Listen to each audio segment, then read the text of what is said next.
Hello, my good friends. How are you today? God bless you all. Picture this. A sweaty, exhausted man standing in a dusty parking lot in Baton Rouge, Louisiana. His name is Ray Carter. His clothes are tattered, his pockets are empty, and his heart is full of ghosts. He has nothing left, or so he thinks. But one hot afternoon, an act of kindness turns his world upside down. A lost necklace, the last tie he had for the wife he couldn't save, turns up in the strangest place. And then, a job offer from the people who almost threw him out. Was it luck, fate, or something bigger? This is Ray's story, a roller coaster ride from rock bottom to redemption. Stay tuned, because you won't believe how it all plays out. Comment where you're watching the video and hit that subscribe button. Let's find out. The air in Baton Rouge, Louisiana, was thick with summer heat on that June afternoon in 2021. The kind of heat that stuck to your skin like molasses, making every breath feel like a chore. Inside the cramped back office of Baxter's Market, a small grocery store on the edge of town, Ray Carter stood trembling. His ragged flannel shirt hung loose on his wiry frame, stained with sweat and dirt from too many nights under bridges and too many days scavenging for scraps. His graying beard was scruffy, his dark eyes sunken. But right now, they were wide with confusion and fear. Two burly security guards flanked him, their meaty hands just easing off his collar. The ceiling fan whirred lazily overhead, doing little to cut through the stale smell of coffee and Ray's own unwashed stench. Across a cluttered desk sat Helen Baxter, a wiry woman in her late 60s with silver hair pulled into a tight bun. Her hazel eyes softened as they met Ray's, but her son, Mike Baxter, the store's owner, stood beside her, arms crossed, his square jaw tight with suspicion. "I swear, I didn't steal nothin'," Ray stammered, his voice hoarse and cracking. He wiped a shaky hand across his forehead, smearing grime into the lines of his weathered face. "I don't know why I'm here. Those guys just grabbed me at the bus stop." "Calm down, son," Helen said gently, raising a hand to quiet him. Her voice had the warm drawl of a southern grandma, the kind that could soothe a crying kid or hush a rowdy crowd. She reached into the pocket of her floral apron and pulled out something small, glinting faintly in the fluorescent light. A silver necklace, old and tarnished, with a heart-shaped locket dangling from it. She clicked it open, revealing a faded photo of a young woman with bright eyes and a wide smile. Ray froze. His breath hitched, and for a moment, the room went silent except for the hum of the fan. Then, like a dam breaking, tears welled up and spilled down his cheeks, cutting clean streaks through the dirt. "Oh, Lord," he whispered, reaching out with trembling fingers. "That's mine. That's Ellie, my wife. I thought I'd lost it forever." Helen tilted her head, studying him. "Found it in one of my grocery bags yesterday after you helped me home. Didn't even notice till I unpacked. Figured it had to mean something to somebody." Ray clutched the necklace to his chest, his shoulders shaking as he sobbed quietly. The guard shifted uncomfortably, glancing at Mike, who still hadn't budged. Outside, the faint chime of the store's front door echoed as customers came and went, oblivious to the scene unfolding in the back. Mike cleared his throat, his voice gruff.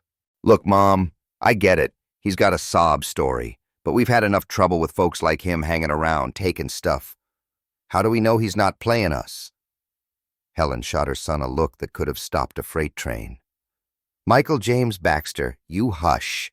This man carried my bags all the way home in that heat, didn't ask for a dime. You saw it on the cameras yourself." Ray looked up, blinking through his tears. "I just wanted to help, ma'am. You reminded me of my mama. God rest her soul. She'd never let nobody struggle like that neither." Something softened in Helen's face, and she leaned forward, resting her elbows on the desk. "What's your name, hun?" "Ray. Ray Carter," he said, his voice steadier now, though his hands still gripped the necklace like it was his lifeline. "Well, Ray Carter," Helen said, a small smile tugging at her lips. "You did me a kindness yesterday, and I reckon kindness ought to go both ways." Mike sighed, rubbing the back of his neck. He stepped forward, pulling something from behind the desk, a folded green uniform with Baxter's Market stitched on the chest. He tossed it onto the desk in front of Ray. "We've been short-handed lately. Old folks come in here buying heavy stuff, and half the time they can't get it to their cars. You want a job? Helping them out? 1-week trial, don't screw it up." Ray stared at the uniform, then at Mike, then at Helen. His mouth opened, but no words came out. Tears brimmed again, but this time they weren't from sorrow. He nodded furiously, clutching the fabric like it was gold. "Yes, sir. Yes, ma'am. I won't let you down. I swear it." Helen chuckled, patting his hand. "You're a good one, Ray. Remind me of my own boy, when he wasn't so stubborn." She glanced at Mike with a teasing smirk, earning an eye roll from her son. Ray slipped the necklace back around his neck, the cool metal resting against his chest like a long-lost friend. He stood a little straighter, brushing at his damp eyes with his sleeve. "Thank you, Miss Helen. This means more'n you know." "Don't thank me yet," Mike muttered, though the edge in his voice had dulled. "You start tomorrow. 8 sharp, and take a shower first. Customers'll thank you." Ray managed a shaky laugh, the first in what felt like years. "Yes, sir. I'll find a way." Helen waved a hand. "Oh, hush, Mike. Let the man have his moment." She turned to Ray. "You go on now. Get some rest. We'll see you bright and early." Ray nodded, clutching the uniform to his chest like a shield. He shuffled toward the door, pausing to look back at Helen. "You're a blessing, ma'am. Like an angel straight out of heaven." She winked. "Just a nosy old lady with a soft spot, that's all." As Ray stepped out of the office, the late afternoon sun hit him square in the face, warm and blinding. He squinted, feeling the weight of the necklace against his skin and the uniform in his hands. For the first time in years, the world didn't feel so heavy. The parking lot buzzed with life. Cars pulling in, kids laughing, the smell of hot asphalt mixing with the faint scent of fried chicken from a food truck nearby. He took a deep breath, letting it fill his lungs, and started walking, toward what he wasn't sure yet, but it was something. Back in the office, Mike shook his head, watching through the window. "You're too soft, Mom. What if he's trouble?" Helen sipped her coffee, unfazed. "Sometimes, son, you gotta take a chance on folks. I got a feeling about this one." Outside, Ray stopped under a scraggly oak tree, running his thumb over the locket. Ellie's face smiled up at him, frozen in time. "I'm gonna make it right, darling," he whispered. "For you." The camera would linger here, Ray's silhouette against the golden light, the uniform dangling from his grip, the necklace glinting faintly. A moment of quiet triumph, a spark in the dark. But how did he get here? What brought a man like Ray Carter to this dusty parking lot, to this 1-in-a-million chance? That's a story worth telling. "Hey, y'all," the narrator's voice would cut in, warm and inviting. "If you're wondering how Ray went from rock bottom to this moment, stick around. Hit that subscribe button and drop a comment. Tell me what you think got him here. Was it luck, fate, or something else? We're just getting started." The sun was dipping low over Baton Rouge, painting the sky a bruised purple as Ray Carter shuffled away from Baxter's Market, the green uniform still clutched tight in his hands. He didn't have a plan yet. Maybe crash at the shelter tonight, maybe beg a shower from the gas station's sink.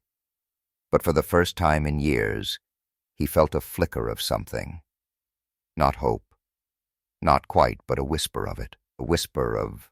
He tucked the necklace under his shirt, letting Ellie's locket rest against his heartbeat, and let his mind drift back. Back to before the streets, before the hunger, before the world turned upside down. It was August 2017, and Hurricane Ida was roaring toward Louisiana like a freight train with no brakes.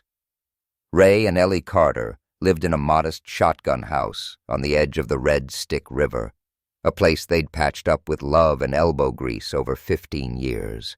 Ray was a carpenter then, good with his hands, steady work building porches and fixing roofs. Ellie worked part-time at a diner, her laugh bright enough to light up the gloomiest days. They weren't rich, but they had each other, and that was plenty. That night, the rain came first, a relentless hammering on the tin roof. Ray stood at the kitchen window, watching the river swell, its muddy water lapping higher with every gust. Ellie hovered behind him, her arms wrapped around a mug of tea that had gone cold. "It's gonna pass, right?" she asked, her voice tight. She was small, barely 5 feet, with dark curls and a freckled nose that crinkled when she smiled. But she wasn't smiling now. Ray turned, forcing a grin. "Sure, darling. Just another storm. We've seen worse."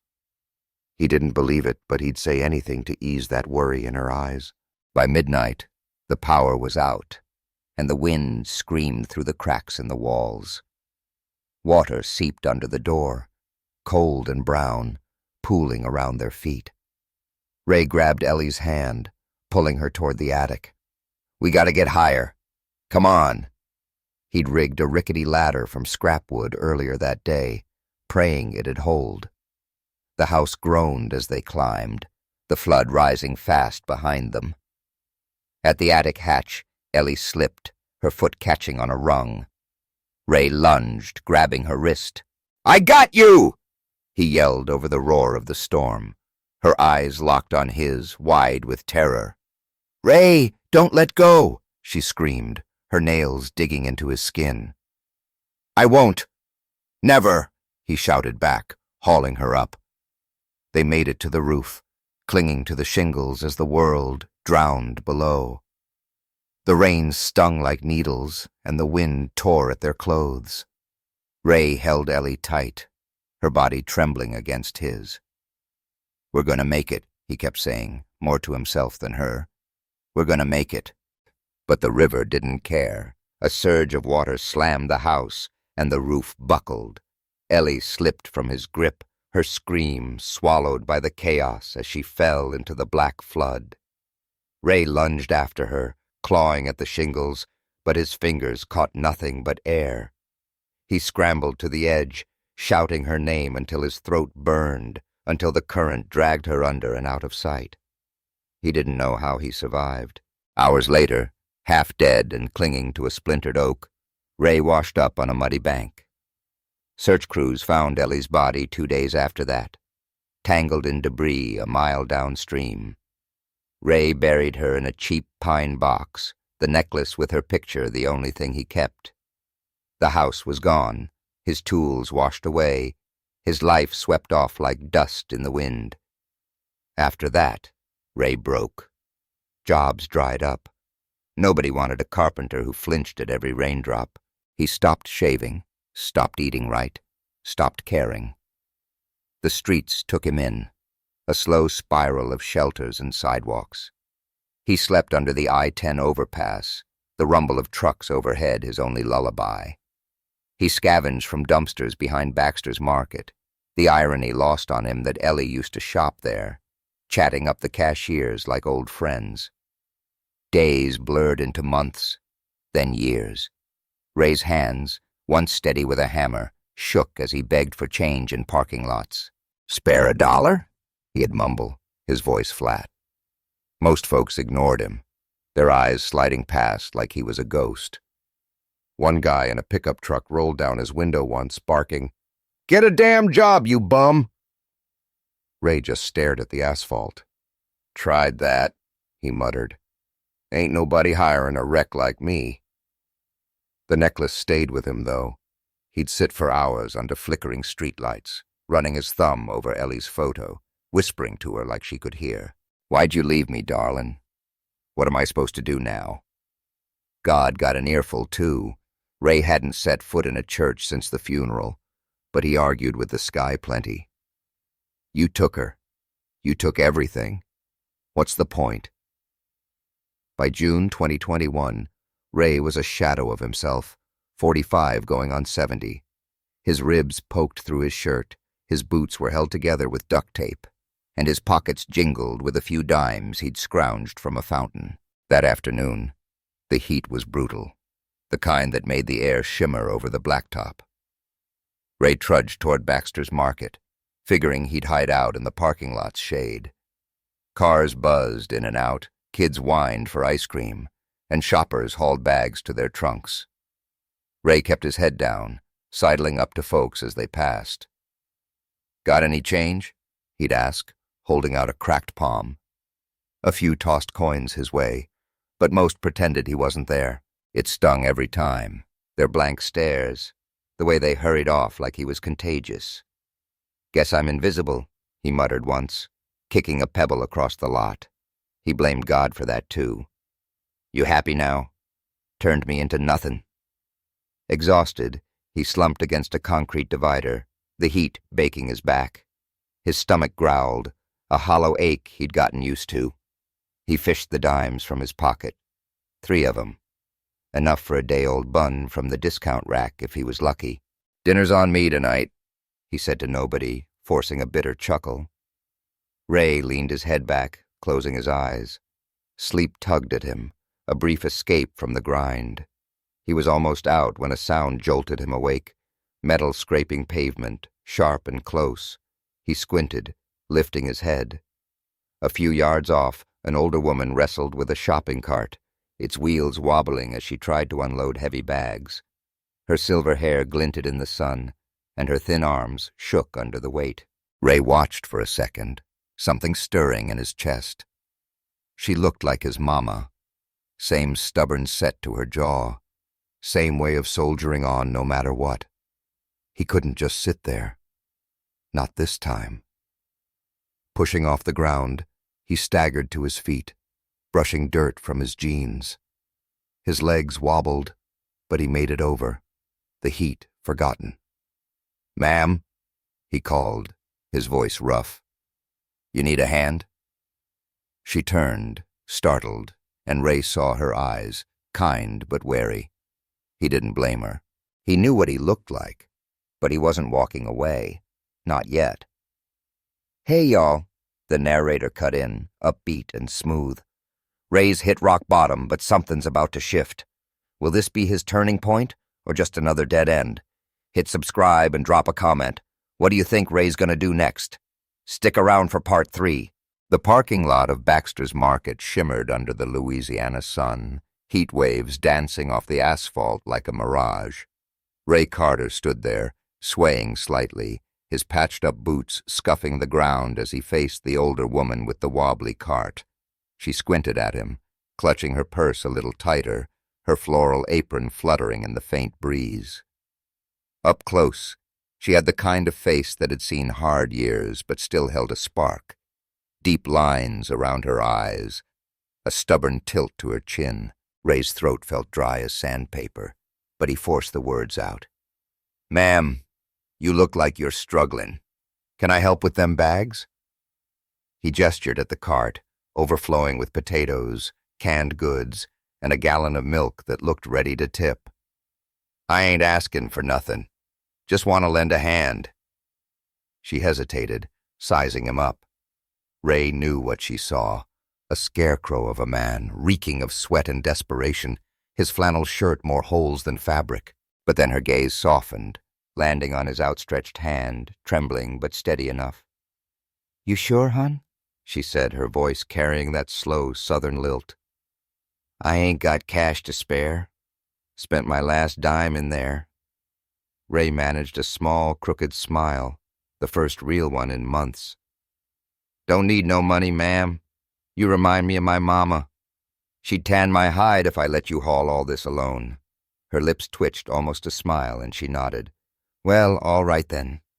Name's Helen Baxter. Don't wear yourself out now. I live a good 15 minutes down the road." "Ray Carter," he said, grabbing the cart's handle. "And I reckon I can manage." He started unloading the bags, slinging them over his shoulders like he used to heft lumber back in the day. His muscles ached, weak from too many skipped meals, but he gritted his teeth and kept going. The weight felt good, in a way, like it was proof he could still do something right. Helen watched him work, her hands resting on her hips. "You're a stubborn one, Ray Carter. Most folks'd walk off here and I got no tip to give." "Ain't about that," he mumbled, hoisting the milk jug. "Just feels decent to help is all." They set off down the cracked sidewalk, Ray lugging the bags while Helen kept pace, pointing out turns past sagging porches and overgrown yards. The sun beat down, turning his shirt into a sopping rag, but he didn't complain. Helen chattered as they went, about the heat, the price of eggs, how her car was in the shop again. Ray nodded along, half listening, the rhythm of her voice a comfort he hadn't known he missed. 15 minutes stretched to 20 with his slow shuffle, but they made it. A squat little house with peeling paint and a rusty mailbox that read Baxter. Ray set the bags on her porch, wiping his brow with his sleeve. "There you go, Miss Helen. All safe and sound." Helen beamed, patting his arm. "You're a godsend, Ray. Come in for some tea? I got sweet tea in the fridge. Least I can do." He shook his head, stepping back. "Nah, ma'am. I'm good. Gotta get going. You take care now." He waved awkwardly and turned away, her "thank you" trailing after him as he disappeared around the corner. Her kindness stuck with him, warm like the sun on his back, but he didn't dare linger. Folks like him didn't belong in tidy houses with cold tea. Back in the parking lot, though, the glow faded fast. Ray patted his chest, feeling for the necklace, and his heart sank. It was gone. The chain, the locket, Ellie's face, all missing. "No, no, no," he muttered, dropping to his knees by the concrete divider where he'd napped. He clawed at the ground, searching under cars, around trash cans, his breath hitching in panic. "Come on, Ellie. Where'd you go?" The cord must have snapped when he hauled Helen's bags. He hadn't noticed, too caught up in the moment. Now it was lost, the last piece of her he had left. Tears stung his eyes as he stumbled through the lot, kicking gravel, muttering curses at himself, at God, at the whole damn world. "Stupid! Stupid! Can't even keep one thing safe." He didn't hear the pickup truck pull up, didn't see the 2 security guards until their shadows loomed over him. "Hey, you!" one barked, a big guy with a buzz cut and a flashlight on his belt. "What are you doing poking around here?" Ray spun, hands up. "I ain't stealing. I lost something. My necklace. It's got my wife's picture." "Save it," the other guard snapped, shorter but meaner, his hand clamping Ray's arm. "We've seen you hanging around too long. Folks been complaining about stuff going missing." "No, listen." Ray yanked free, his voice breaking. "It's mine, I swear. I was just looking." "Bullshit," Buzzcut growled, grabbing Ray's collar. "You're coming with us." They dragged him toward the store, his boots scraping the pavement, his pleas drowned by the hum of traffic. Shoppers stared, some whispering, others hurrying away. Ray's stomach twisted, fear, shame, fury, all at once. "I didn't do nothing," he shouted, but the guards didn't flinch. Inside, they shoved him through the double doors, past aisles of cereal and soda, straight to the back office. The same stale coffee smell hit him, the fan still whirring. Mike Baxter leaned against the desk, arms crossed, his face hard as stone. "What's this about, Joe?" he asked the short guard. "Caught him snooping around the lot," Joe said. "Probably the one nicking purses last week." "I wasn't," Ray cried, his voice raw. "I lost my necklace. My wife's necklace. I helped a lady with her bags yesterday. It must have fell then. Mike's eyes narrowed. Helped who? Before Ray could answer, the office door swung open, and Helen Baxter stormed in, her apron askew. "What in the Sam Hill is going on here?" she demanded, then froze when she saw Ray. "You let him go right now, Joe. This is the boy who carried my groceries." The guards blinked, loosening their grip. Ray sagged, chest heaving, tears streaking his dirt-caked face. Helen marched over, shoving past Mike, and pulled something from her pocket. The necklace, glinting silver in her palm. "This yours, hon?" she asked softly. Ray's knees buckled. He sank to the floor, sobbing as he took it, pressing it to his lips. Ellie. Oh God, Ellie. The room spun, relief crashing over him like a wave. Helen glared at the guards. "I told y'all to find him, not drag him in like some criminal. Shame on you." She knelt beside Ray, resting a hand on his shoulder. "I found it in my bag last night. Opened it up, saw her picture. Pretty gal. Your wife?" Ray nodded, choking out. "Yeah, lost her in the storm, Ida. This is all I got left." Helen's face softened, and she squeezed his shoulder. "Well, you got it back now, and you're all right with me." Mike rubbed his temples, muttering, "Jesus, Mom, you're gonna give me a heart attack." But he didn't argue. The guards shuffled out, mumbling apologies, leaving Ray on the floor, clutching his lifeline. Helen stood, brushing off her apron. "Get up, Ray. We ain't done talking yet." He looked up, dazed, the necklace warm in his hands. Something was shifting. He could feel it, even through the haze of fear and relief. But what came next? "Hey, y'all," the narrator chimed in, voice low and teasing. "Ray's dodged a bullet, but he's still in deep. What's Helen got up her sleeve? Hit that subscribe button and leave a comment. Think Ray's earned a break, or is trouble still coming?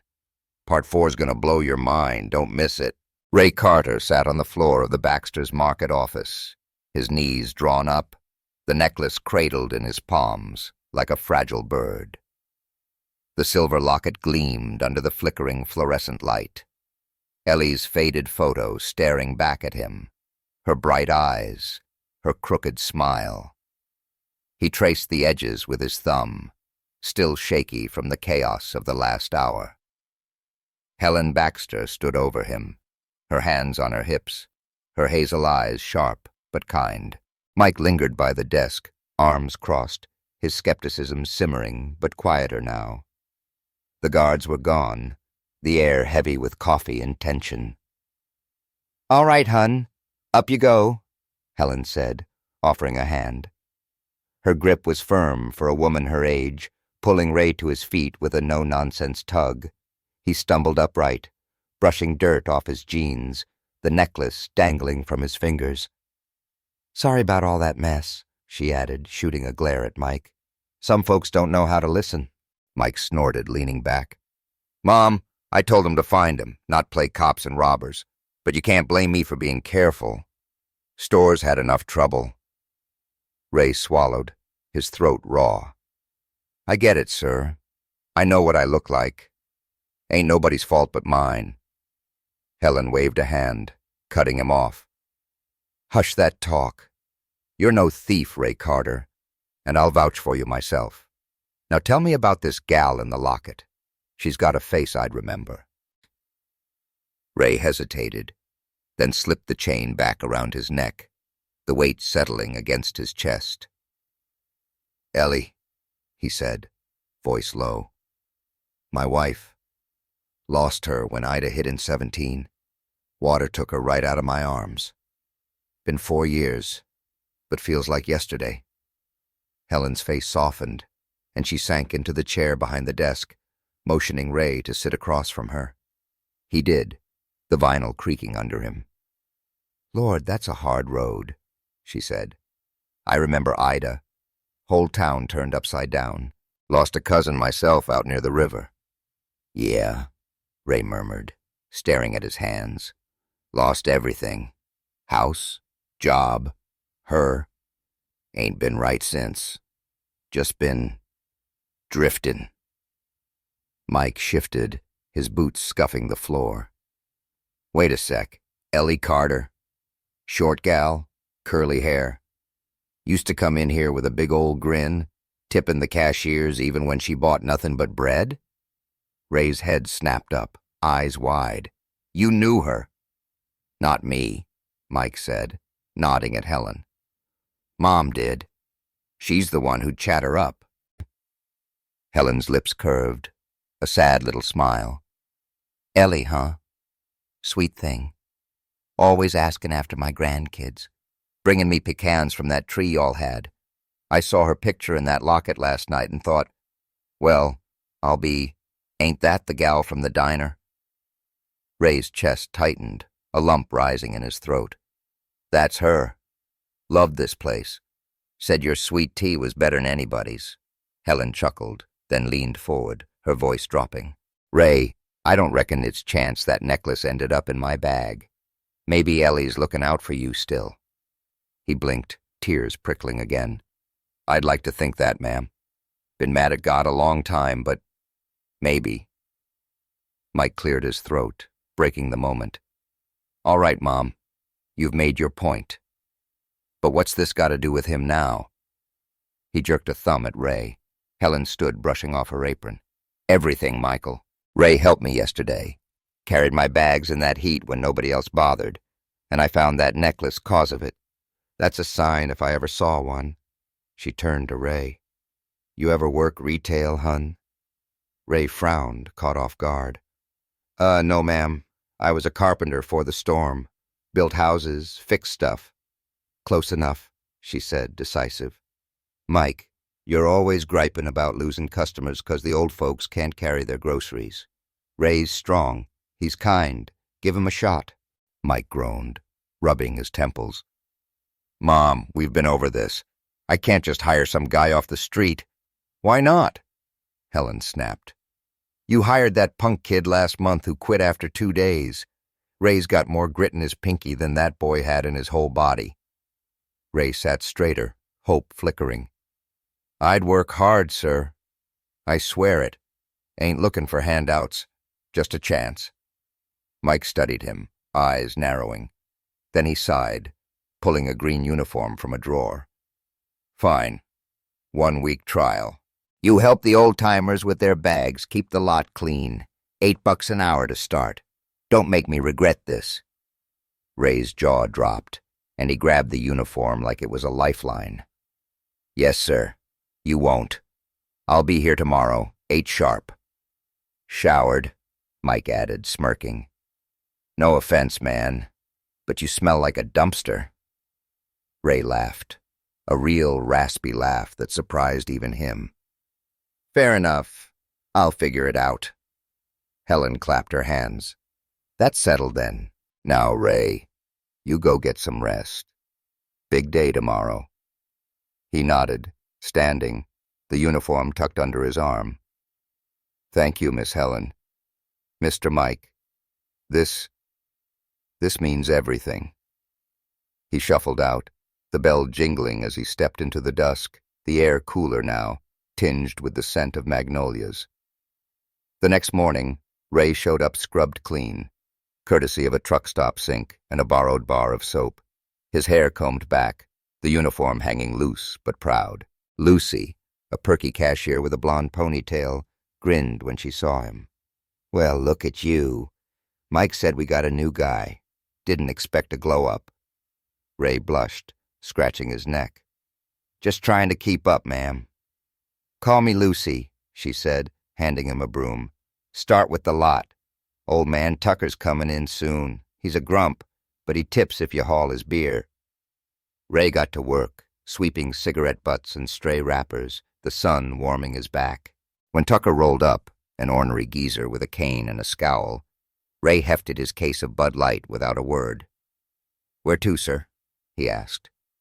Tucker grunted, pointing to a rusty Chevy. Don't drop it, son. Ray didn't, and Tucker slipped him a crumpled dollar, muttering, Ain't half bad. Days turned to weeks, and Ray found a rhythm. Lucy taught him the register. Jimmy, a lanky delivery guy who'd known Ray from high school, brought him coffee and old stories. "Man, you built my folks' deck back in '05, Jimmy said one day, clapping Ray's shoulder. "Good to see you back on your feet." "Tryin'," Ray said, smiling faintly. He rented a room above a bar with his first paycheck, a cramped space with a cot and a hot plate. But it was his.